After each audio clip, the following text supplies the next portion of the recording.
ಕಾರ್ಯದರ್ಶಿ ಅವರಿಗೆ ಪತ್ರ ಬರ್ತಿದ್ದಾರೆ ಮಾಜರ್ ಮಾಡೋ ವಿಚಾರಕ್ಕೆ ಮತ್ತು ಅಲ್ಲಿ ಆಡಿಯೋ ವಿಡಿಯೋ ವಿಚಾರಕ್ಕೆ.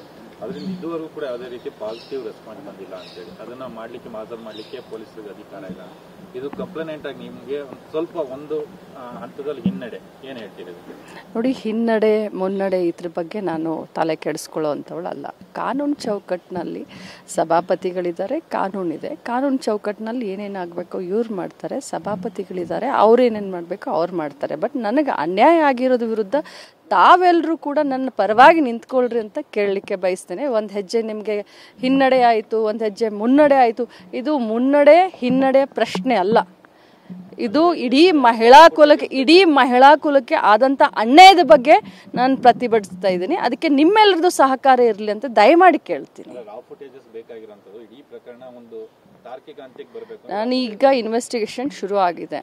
ಸೊ ಇದರಲ್ಲಿ ತಾರ್ಕಿಕ ಅಂತ್ಯಕ್ಕೆ ಬರುತ್ತೋ ಇನ್ನೇನಾದರೂ ಆಗುತ್ತೋ, ತಾವು ಇಲ್ಲೇ ಇರ್ತೀರಾ, ನಾವು ಇಲ್ಲೇ ಇರ್ತೀವಿ. ಆದರೆ ತನಿಖೆ ಹಂತದಲ್ಲಿ ನಾನು ಜಾಸ್ತಿ ಮಾತನಾಡಲಿಕ್ಕೆ ಹೋಗೋದು.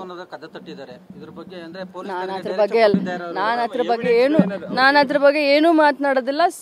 ಕಾನೂನು ಪ್ರಕಾರ ಕಾನೂನು ಚೌಕಟ್ಟಿನಲ್ಲಿ ತನಿಖೆ ಪ್ರಾರಂಭ ಆಗಿದೆ, ತನಿಖೆ ಆಗ್ತಾ ಇದೆ. ತನಿಖೆ ಆದ್ಮೇಲೆ ಸತ್ಯಾಸತ್ಯತೆ ಹೊರಗಡೆ ಬರುತ್ತೆ.